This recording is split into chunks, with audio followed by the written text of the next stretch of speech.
আমার বিয়ে গ্রীষ্মের এক সুন্দর সকালে হয়েছিল। গরমের কারণে বাড়ির ভেতর ঘুমানো খুবই কষ্টকর হয়ে পড়েছিল।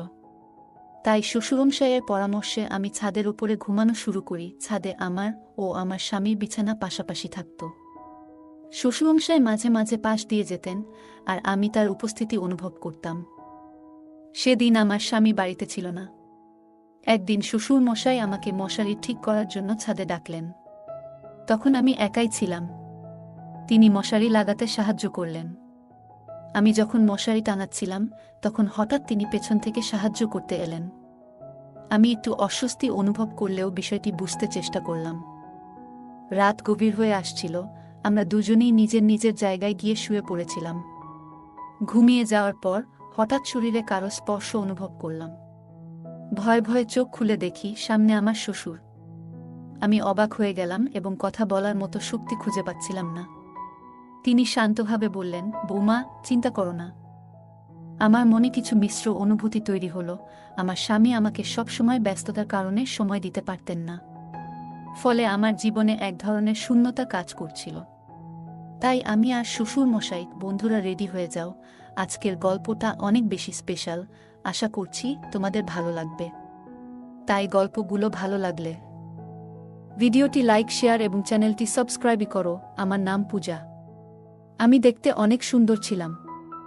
গায়ের রং ছিল ফর্সা, যা আমাকে আরও আকর্ষণীয় করত। আমি আমার শরীরের অনেক যত্ন নিতাম।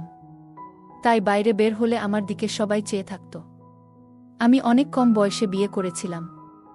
আমার রূপ দেখে আমার স্বামী আমার প্রেমে পড়ে আমাকে বিয়ে করেছিল। বিয়ের পর আমার জীবনে এমন অনেক অভিজ্ঞতা হয়েছে, যা আমি আপনাদের সঙ্গে ভাগ করতে চাই। আমার বিয়ে যখন হয়, তখন আমার বয়স বেশ কম ছিল। এটি ছিল সম্পূর্ণ আমার ইচ্ছার সিদ্ধান্ত। বিয়ের পর আমি আমার নতুন পরিবারের সঙ্গে মানিয়ে নেওয়ার চেষ্টা শুরু করি। আমার পরিবারে আমার স্বামী, বড় দেবর এবং বড় যা ছিলেন। আমার বড় দেবরের বয়স ছিল প্রায় 40 বছর। আমার স্বামী প্রীতম একদিন আমাকে বলেছিলেন যে তার বড় ভাই শুধু ভাই নন, তার কাছে পিতার মতো। তিনি বেশিরভাগ সময় বাইরেই থাকতেন। আমিও তার প্রতি শ্রদ্ধার সম্পর্ক বজায় রেখেছিলাম। আমার স্বামীর তখন বয়স ছিল 22 বছর এবং আমরা অনেক কম বয়সে বিয়ে করেছিলাম। আমি তখন 18 বছরের ছিলাম। নিজের শরীর ও মন ভালো রাখার জন্য নিয়মিত ব্যায়াম করতাম, যা আমাকে আরও প্রাণবন্ত থাকতে সাহায্য করত। আমার শাশুড়ির তুলনায় আমি একটু বেশি উদ্যমী ছিলাম, যা পরিবারে আলাদা একটা পরিবেশ তৈরি করেছিল। আমার শাশুড়ি শারীরিকভাবে চলাফেরা করতে পারতেন না এবং তিনি সবসময় হুইল চেয়ারে বসে থাকতেন। তাই আমাদের বিয়ের সময় শ্বশুরমশাই আমাদের সকল আয়োজন এবং অভ্যর্থনার দায়িত্ব নিয়েছিলেন। আমাদের বিয়ের পর 2 দিন কেটে গিয়েছিল, কিন্তু আমি এবং প্রীতম একসঙ্গে সময় কাটানোর সুযোগ পাইনি। বিয়ের পরের দিন শ্বশুরমশাই প্রীতমকে দোকানের কাজে বাইরে পাঠিয়ে দিয়েছিলেন। তার একটি বড় কাপড়ের দোকান ছিল। প্রীতম আমাকে বলেছিল তার বাবা খুব ছোট একটি দোকান দিয়ে শুরু করেছিলেন এবং পরে 3টি দোকানের মালিক হয়েছেন। এখন দোকানে অনেক কর্মচারী কাজ করত, যারা প্রীতমের বয়সী। প্রীতমও ধীরে ধীরে তার বাবার ব্যবসার কাজ শিখছিল। সে কয়েকদিনের জন্য কাজে গিয়েছিল। 2 দিন পরে প্রীতম বাড়ি ফিরে এলো। সেদিন রাতে আমরা প্রথমবার একসঙ্গে ঘুমাতে যাই। প্রীতম ঘরের দরজা বন্ধ করল। কিছুক্ষণ পর দরজায় কড়া নাড়ার শব্দ হলো। দরজা খুলে দেখি শ্বশুরমশাই দাঁড়িয়ে আছেন, হাতে দুধের গ্লাস। তিনি প্রীতমকে দুধ দিলেন এবং প্রীতম দরজার সামনে দাঁড়িয়ে তা পান করল। এরপর শ্বশুরমশাই গ্লাস নিয়ে চলে গেলেন। প্রীতম যখন ঘরে ফিরল, তখন আমি তাকে জিজ্ঞেস করলাম দুধ সম্পর্কে। সে হেসে লাজুক ভঙ্গিতে বলল তার বাবা তাকে নিয়ে খুব চিন্তা করেন। এটি ছিল আমাদের বিয়ের পর প্রথম রাত। দুধ নিয়ে আর বিশেষ কিছু না বলেই প্রীতম আলো নিভিয়ে দিল। পরদিন সকালে আমি ঘুম থেকে উঠে দেখি আমাদের নতুন জীবনের শুরুটা সত্যিই সুন্দর হয়েছে। সকালবেলা সূর্যের আলো আমার ঘুম ভেঙে দিল। আমি দেখলাম কেউ জানালাটা খুলে দিচ্ছে। প্রথমে ভেবেছিলাম হয়তো প্রীতমই জানালা খুলছে। আধো ঘুমে আমি তার হাত ধরে নিজের দিকে টানতে গিয়েছিলাম এবং বলেছিলাম, জানালা বন্ধ করো, আমাকে আরও কিছুক্ষণ ঘুমোতে দাও। কিন্তু তখন আমি যে কণ্ঠস্বর শুনলাম তা প্রীতমের ছিল না। আমার চমকে ওঠার কারণ ছিল জানালাটা খুলছিলেন শ্বশুরমশাই। আমি চারপাশে তাকিয়ে দেখলাম প্রীতম ঘরে নেই। আমি তখন হাফ নাইট গাউন পরেছিলাম, আর শ্বশুরমশাই একটু বিভ্রান্ত হয়ে আমার দিকে তাকিয়েছিলেন। আমি লজ্জায় পড়ে তাড়াতাড়ি তাকে জিজ্ঞাসা করলাম, প্রীতম কোথায়? তিনি হেসে বললেন, আমি তাকে একটু আগে উঠিয়েছি। সে বাইরে বাগানে শরীরচর্চা করছে। তুমিও তাড়াতাড়ি প্রস্তুত হয়ে নিচে এসো। আমি তোমার জন্য অপেক্ষা করছি।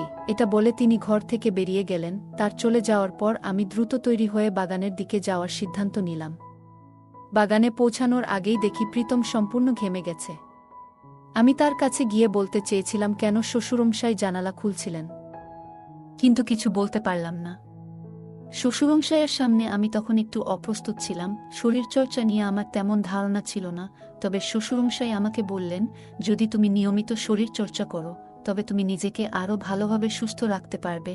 এরপর থেকে শরীরচর্চার গুরুত্ব সম্পর্কে জানতে এবং শিখতে শুরু করলাম। আমাদের বাড়ির একটি বড় বাগান ছিল, যা সত্যিই মনোমুগ্ধকর। একদিন সকালে শ্বশুরমশাই আমাকে বললেন, তুমি যদি শরীরচর্চা শুরু করো তবে নিজেকে আরও ভালোভাবে সুস্থ রাখতে পারবে। আমি তার সঙ্গে শরীরচর্চা শুরু করার সিদ্ধান্ত নিলাম। প্রথমে আমরা একসঙ্গে বাগানে হাঁটাহাঁটি করতে শুরু করলাম। কিছুক্ষণ পরে তিনি আমাকে সহজ কিছু ব্যায়াম শেখাতে শুরু করলেন। যখন তিনি আমাকে কোমরের ব্যায়াম দেখাচ্ছিলেন, তখন তিনি আমার অঙ্গভঙ্গি ঠিক করতে সাহায্য করছিলেন। এই সময় প্রীতম আমাদের দিকে তাকিয়েছিল, কিন্তু শ্বশুরমশাই তাকে বললেন, তোমার ব্যায়াম শেষ হয়েছে, এবার তুমি ভেতরে যেতে পারো। প্রীতম বাড়ির ভেতরে চলে গেল, আর আমি শ্বশুরমশাইয়ের সঙ্গে ব্যায়াম চালিয়ে গেলাম। ব্যায়ামের সময় শ্বশুরমশাই প্রায়ই আমাকে কিছু বিশেষ ভঙ্গি ঠিক করার জন্য সাহায্য করতেন। যদিও মাঝে মাঝে আমি একটু লজ্জা পেতাম, তবে বুঝতে পারতাম যে তিনি শুধুমাত্র আমাকে সঠিকভাবে শেখানোর চেষ্টা করছেন। তিনি আমাকে আরও কিছু কঠিন ব্যায়াম, যেমন পুশ আপ করতে বললেন। তবে আমি বললাম, আজ আমি খুব ক্লান্ত, এটা পরে করব। তারপর আমি সরাসরি আমার ঘরে চলে এলাম। এই মুহূর্তগুলো আমাকে নতুন কিছু শিখতে সাহায্য করেছিল। শ্বশুরমশাইয়ের অভিজ্ঞতা আমাকে ব্যায়াম এবং শারীরিক সুস্থতার গুরুত্ব সম্পর্কে আরও সচেতন করেছিল। প্রীতমও পরে আমাদের সঙ্গে শরীরচর্চায় যোগ দিল, যা আমাদের সম্পর্ককে আরও সুন্দর করে তুলেছিল। স্নান করে আমি বাথরুম থেকে বেরিয়ে এসে ঘরের দরজা বন্ধ করলাম। প্রীতমের সঙ্গে কথা বলার সময় বললাম, আমাদের বিয়ে হয়েছে এখনো 1 সপ্তাহ হয়নি, কিন্তু তুমি সব সময় তোমার বাবার কথা শোনো কেন? নতুন বউয়ের প্রথম রাতের পরে কেন সকাল সকাল শ্বশুরমশাই ডেকে তুলবেন? এই ব্যায়ামটা আমি কাল থেকে আর করতে চাই না। প্রীতম তখন হেসে বলল, বাবা যা করছেন তা আমাদের ভালো থাকার জন্য। আমরা অনেক কম বয়সে বিয়ে করেছি, আর বাবা এটি আনন্দের সঙ্গে মেনে নিয়েছেন। আমাদের শরীর ভালো রাখতে তিনি ব্যায়াম করতে বলছেন। কম বয়সে বিয়ে করলে শরীর ও মন সুস্থ রাখা খুব জরুরি। বাবা সব কিছু ভেবে আমাদের জন্য এই নিয়ম করেছেন। প্রীতমের কথা শুনে আমি চুপ করে গেলাম। এরপর তৈরি হয়ে আমি হোলঘরে গেলাম। আমার শ্বশুরবাড়িতে একজন কাজের মহিলা ছিল, যিনি প্রতিদিন সকাল 7টায় বাড়িতে কাজ করতে আসতেন। বিয়ের পর থেকে আমি শাশুড়ির সঙ্গে খুব বেশি কথা বলিনি।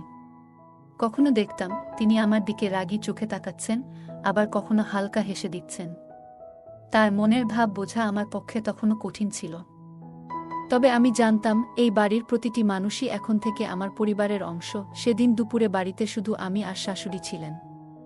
আমি ঘরে বসে খুবই একঘেয়ে লাগছিল, তাই ভাবলাম তার সঙ্গে একটু গল্প করি। আমি তাকে প্রথমে একটু গম্ভীর ভেবেছিলাম, কিন্তু হয়তো তিনি তা নন। যখন তার ঘরের দরজায় গেলাম, তিনি খুব আন্তরিকভাবে বললেন, এসো, ভিতরে আসো। আমি তার কাছে গিয়ে বসতেই তিনি আমার মুখে হাত বুলিয়ে বললেন, তুমি সত্যিই তোমার নামের মতোই সুন্দর। সেই মুহূর্তে আমি বেশি কথা বলিনি, কিন্তু তার আন্তরিকতা আমাকে মুগ্ধ করেছিল। দেখতে দেখতে আমাদের বিয়ের 15 দিন হয়ে গেল। সেই সময় প্রচণ্ড গরম পড়েছিল, আর রাতে ফ্যানের নিচে ঘুমানো কষ্টকর হয়ে উঠছিল। এই নতুন পরিবেশে মানিয়ে নেওয়া এবং নতুন সম্পর্কগুলোর গুরুত্ব বুঝতে আমার জন্য প্রতিটি দিনই ছিল নতুন অভিজ্ঞতার এক অধ্যায়। এই গরমের দিনগুলোতে ঘুমানো সত্যিই কঠিন হয়ে উঠছিল।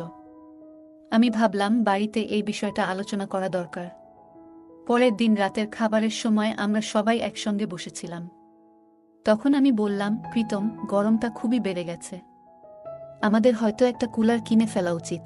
কিন্তু প্রীতম কিছু বলার আগেই শ্বশুরমশাই উত্তর দিলেন, কুলারের কোনো দরকার নেই। কুলারের বাতাস শরীরের জন্য ভালো নয়। আমাদের বাড়ির বড় ছাদ, প্রাকৃতিক ঠান্ডা হাওয়া আসে, সেখানে ঘুমানোর ব্যবস্থা করলে সেটাই ভালো হবে। শ্বশুরমশাইয়ের কথায় আমি প্রথমে একটু অবাক হয়েছিলাম, তবে সেদিন কেউ তার কথার বিরোধিতা করল না, আমিও না। প্রীতম আর আমি তার কথায় সম্মতি দিলাম। তবে মনে মনে ভাবছিলাম, দেখি তো সত্যিই ছাদও ঠান্ডা হাওয়া কতটা আরাম দেয়া। সেই রাতেই সিদ্ধান্ত নিলাম ছাদ গিয়ে ঘুমানোর।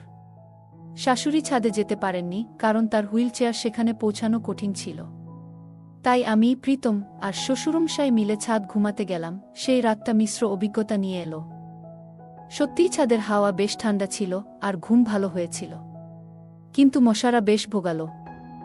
সকালে উঠে বুঝলাম, প্রাকৃতিক হাওয়া ভালো হলেও কিছু সমস্যার সমাধানও করতে হবে। মশারির ব্যবস্থা করা বা অন্য কোনো বিকল্প ভাবা দরকার। পরের দিন সকালে এই নিয়ে সবার সঙ্গে আলোচনা করলাম। বুঝতে পারলাম, একসঙ্গে সমস্যার সমাধান খোঁজা অনেক সহজ। নতুন পরিবারে মানিয়ে নেওয়া এবং একসঙ্গে সময় কাটানোর মধ্যে একটা অন্যরকম আনন্দ আছে। প্রতিদিন নতুন অভিজ্ঞতা আমার জীবনে একটি অধ্যায় যোগ করছিল। যেদিন প্রীতম আবার দোকানের কাজে বাইরে যাওয়ার জন্য প্রস্তুত হচ্ছিল, সেদিন রাতে কোথায় ঘুমাবো তা নিয়ে আমি বেশ দুশ্চিন্তায় পড়েছিলাম। প্রীতম আমাকে বলেছিল, ছাদে ঘুমাতে কোনো সমস্যা নেই, বাবার কথা নিয়ে বেশি ভাবার দরকার নেই। তবুও আমি ঠিকমতো মনস্থির করতে পারছিলাম না। সেই রাতে বাড়ির ছাদে মশারির ভেতরে ঘুমানোর অভিজ্ঞতা বেশ ভালো ছিল, কিন্তু আমি ভালোভাবে ঘুমাতে পারিনি। পুরো রাত আমি জেগেই ছিলাম। শ্বশুরমশাই তার নিজের জায়গায় এক কোণে নিঃশব্দে ঘুমাচ্ছিলেন। ভোরের দিকে একটু চোখ লেগে গিয়েছিল। হঠাৎ ঘুম ভেঙে দেখি আমার হাত শ্বশুরমশাইয়ের হাতে রয়েছে। দেখে আমি হতভম্ব হয়ে গেলাম। দ্রুত আমার হাত সরিয়ে নিয়ে মশারির বাইরে চলে এলাম। বুঝতে পারলাম, ঘুমের মধ্যে হয়তো ভুলবশত এমনটা ঘটেছে। সেই দিনটা অন্যান্য দিনের মতোই কাটল, কিন্তু প্রীতম বাড়িতে ছিল না। রাত হলে আমি স্থির করলাম আর ছাদ গিয়ে ঘুমাবো না। শ্বশুরমশাইয়ের সঙ্গে ছাদে ঘুমাতে আমার একটু অস্বস্তি হচ্ছিল। রাতে অনেকক্ষণ পর্যন্ত আমি আমার ঘরেই ছিলাম। কিছুক্ষণ পরে শ্বশুরমশাই আমার ঘরে এলেন এবং আমাকে একটি বক্স দিলেন। তিনি বললেন, এটা তোমার জন্য এনেছিলাম, কিন্তু তোমাকে দিতে ভুলে গিয়েছিলাম। বক্স খুলে দেখি, ভেতরে বেশ দামি কিছু পোশাক রয়েছে। তার এই ব্যবহারে আমি মুগ্ধ হলাম এবং তার প্রতি শ্রদ্ধা আরও বেড়ে গেল। সেদিন রাতে আমি আমার ঘরেই ঘুমালাম এবং মনে হলো, নতুন পরিবেশে মানিয়ে নেওয়া আর সম্পর্কগুলো বুঝে নেওয়া প্রতিটি দিনের একটা নতুন শিক্ষার অংশ। সেদিন রাতে শ্বশুরমশাই আমাকে বলেছিলেন, ছাদ চলে এসো। আমি সরাসরি কিছু বলতে পারিনি। না হ্যাঁ বলেছি, না না বলেছি। নিজের ঘরে ফিরে শুয়ে পড়লাম। পরদিন সকালে তিনি এসে জানতে চাইলেন, রাতে ছাদে এলে না কেন? আমি বললাম, বিছানায় শুয়েছিলাম, ঘুমানোর ইচ্ছা হয়ে গেল, আর ছাদ যাওয়ার কথা ভুলে গিয়েছিলাম। আমার উত্তর শুনে তিনি আর কিছু বলেননি। সেদিন প্রীতম বাড়িতে ফিরেছিল, তবে বিয়ের পর থেকে আমাদের সম্পর্কের গভীরতা তেমন বাড়েনি। প্রীতম সবসময় কাজে ব্যস্ত থাকত, বাইরে যেত। একদিন শ্বশুরমশাই প্রীতমকে বলেছিলেন, স্ত্রীকে কিভাবে সুখী রাখতে হয় তা শিখতে হবে, কিন্তু প্রীতমের ব্যস্ততায় সেই কথাগুলো যেন কোথাও হারিয়ে গিয়েছিল। সেদিন রাতে আমি নিজে প্রীতমের কাছে গেলাম, কিন্তু সে বলল, আমি দুদিন ধরে কাজের চাপের কারণে খুব ক্লান্ত, আমাকে আজ একটু ঘুমাতে দাও। আমি তার অবস্থা বুঝতে পেরে আর কিছু বললাম না, কিন্তু পরদিন আবারও সে একই কথা বলল। আমার মনে হচ্ছিল সে যেন আমাকে প্রয়োজন মনে করছে না। সেই রাতে শ্বশুরমশাইয়ের ঘর থেকে কিছু শব্দ শুনলাম। আমি তার ঘরের বাইরে গেলাম এবং দেখলাম তিনি একটু বিরক্ত। তার মুখের অভিব্যক্তি দেখে বুঝলাম তিনি বেশ অসন্তুষ্ট। পরে ছাদ গিয়ে একটু শান্ত হওয়ার চেষ্টা করছিলাম। কিছুক্ষণ পরে শ্বশুরমশাইও ছাদে এলেন। তার মুখ লাল হয়ে গিয়েছিল। আমি জিজ্ঞাসা করলাম, কি হয়েছে? তিনি বললেন, এখন আর তোমার কাছ থেকে কি লুকাবো? তোমারও তো এখন সংসার হয়েছে, সম্পর্কের মানে বুঝতে পারার সময় হয়েছে। আমার স্ত্রী অসুস্থ, সে আমার প্রয়োজনগুলো পূরণ করতে পারে না। এটা কি আমার দোষ? তার কথা শুনে আমি কি বলবো বুঝতে পারছিলাম না। আমি নিজের অবস্থার কথা ভেবেও কিছুটা হতাশ ছিলাম। আমার স্বামীও যেন আমার কাছ থেকে দূরে সরে যাচ্ছিল। কিন্তু আমি বুঝলাম, জীবন মানে সমস্যা আর তার সমাধানের মধ্য দিয়ে এগিয়ে যাওয়া। সম্পর্ককে টিকিয়ে রাখতে একে অপরের পাশে দাঁড়ানো জরুরি। আমি দেখছিলাম, কোনো কারণ ছাড়াই সে আমার থেকে দূরে সরে যাচ্ছে। এটি আমি আমার শ্বশুরকে বলতে পারছিলাম না। হঠাৎ একদিন শ্বশুরমশাই আমার কাছে এসে আমার কাঁধে হাত রাখলেন। আমি অবাক হয়ে গেলাম এবং দ্রুত দুপা পিছিয়ে এসে বললাম, বাবা, আপনি কি করছেন? তিনি মৃদু হেসে বললেন, পূজা, তুমি ভুল বোঝো না। আমি তোমার সাথে একটা বিশেষ বিষয় নিয়ে কথা বলতে এসেছি। কাল সকাল সকাল তৈরি হয়ে নেবে। আমি তোমাকে আমাদের প্রপার্টি দেখাতে নিয়ে যাব। তোমাকে এখনো আমাদের ব্যবসা দেখানো হয়নি। তুমি যেহেতু এখন এই পরিবারের সদস্য, তাই এটা জানা তোমার জন্য জরুরি। আমি মাথা নেড়ে তার কথায় সম্মতি জানালাম এবং নিজের ঘরে চলে গেলাম। সকালবেলা তাড়াতাড়ি তৈরি হয়ে নিলাম। ঠিক 10টার সময় আমরা নাশতা শেষ করে বেরিয়ে পড়লাম। শ্বশুর মশাই আমাকে তার প্রথম ব্যবসার জায়গাটি দেখালেন। এটি একসময় ছিল একটি ছোট্ট দোকান, কিন্তু এখন এটি একটি বিশাল শপিং কমপ্লেক্সের মতো। তার 4টি দোকান রয়েছে এবং প্রতিটি দোকান তার নিজের নামে। সবকিছু দেখে আমি অবাক হয়ে গেলাম। এত কিছু থাকা সত্ত্বেও তিনি সংসারে কোনো বাড়তি খরচ করতে চান না। সেদিন রাতে আমি ছাদ গিয়ে শুতে গেলাম, কারণ আমার স্বামী প্রীতম রাতের খাবার খেয়ে সরাসরি ঘুমিয়ে পড়ে। আমার মনে হলো গরমের মধ্যে ঘরে থেকে ঘুমানোর চেয়ে খোলা আকাশের নিচে থাকাই ভালো। ছাদ গিয়ে দেখি শ্বশুর মশাই সেখানে আগে থেকেই নিজের বিছানা পেতে রেখেছেন। আমাকে দেখে তিনি বললেন, তুমিও কি গরমের জন্য ঘরে ঘুমাতে পারছো না? আমি মাথা নেড়ে বললাম, হ্যাঁ বাবা, তাই এখানে এসেছি। তার বিছানাটি ছিল বেশ বড়, যেখানে 2 জন অনায়াসে শুতে পারে। সেদিন আমাদের মধ্যে অনেক কথা হলো, ব্যবসা, জীবন আর পারিবারিক দায়িত্ব নিয়ে। সেদিন রাতে ছাদ শুয়ে থাকাকালীন শ্বশুর মশাইও সেখানে ছিলেন। গরমের কারণে তিনি আগে থেকেই সেখানে নিজের বিছানা পেতে রেখেছিলেন। আমি তার কাছে গিয়ে বসলাম। আমাদের মধ্যে বিভিন্ন বিষয়ে গল্প শুরু হলো। তিনি তার জীবনের নানা অভিজ্ঞতা শেয়ার করছিলেন। আমি হেসে বললাম, বাবা, আপনি কিভাবে এত ধৈর্য ধরে সংসারের এত দায়িত্ব পালন করেন? আমি প্রায়ই আপনাকে এবং মাকে তর্ক করতে শুনেছি। এমনকি আমার এবং প্রীতমের মধ্যেও ছোটখাটো তর্ক লেগেই থাকে। তিনি শান্ত গলায় বললেন, পূজা, পারিবারিক জীবনে মানবিমান, তর্কবিতর্ক থাকবেই, কিন্তু সেই সম্পর্ক টিকিয়ে রাখা আমাদের দায়িত্ব। আমি আর তোমার মা অনেক সময় অনেক বিষয়ে একমত হতে পারি না, কিন্তু এর মানে এই নয় যে আমরা একে অপরকে ভালোবাসি না। আমি হেসে বললাম, তবে প্রীতমের তো এই বিষয়ে কম আগ্রহ। তাকে ঘুম ছাড়া আর কিছুতেই মনোযোগ দিতে দেখি না। আমি মনে মনে ভাবছিলাম শ্বশুর মশাইয়ের কাছে থাকতে। তিনি মৃদু হাসলেন এবং বললেন, প্রীতম একটু আলাদা স্বভাবের ছেলে। তার মধ্যে অনেক সময় দায়িত্ববোধের অভাব দেখা যায়, কিন্তু তোমার মতো একজন জীবনসঙ্গী তাকে এই বিষয়গুলোতে সাহায্য করতে পারে। সম্পর্ককে আরও সুন্দর করতে ধৈর্য ধরে এগিয়ে যেতে হয়। তুমিই তার সবচেয়ে বড় শক্তি হতে পারো। তার কথা শুনে আমার মনে সাহস এলো। শ্বশুরমশাই এমন একজন অভিভাবকের মতো কথা বলছিলেন, যিনি শুধু পথ দেখাতে চান। রাত গভীর হয়ে আসছিল। আমরা দুজনেই নিজের নিজের জায়গায় গিয়ে শুয়ে পড়েছিলাম। ঘুমিয়ে যাওয়ার পর হঠাৎ শরীরে কারো স্পর্শ অনুভব করলাম। ভয়ে ভয়ে চোখ খুলে দেখি সামনে আমার শ্বশুর। আমি অবাক হয়ে গেলাম এবং কথা বলার মতো শক্তি খুঁজে পাচ্ছিলাম না। তিনি শান্তভাবে বললেন, বৌমা, চিন্তা করো না। আমার মনে কিছু মিশ্র অনুভূতি তৈরি হলো। আমার স্বামী আমাকে সবসময় ব্যস্ততার কারণে সময় দিতে পারতেন না, ফলে আমার জীবনে এক ধরনের শূন্যতা কাজ করছিল। তবে আমার শ্বশুরজি আমাকে সেই শূন্যতা দূর করার কথা বলছিলেন। ধীরে ধীরে আমরা একে অপরের কাছে আসতে লাগলাম।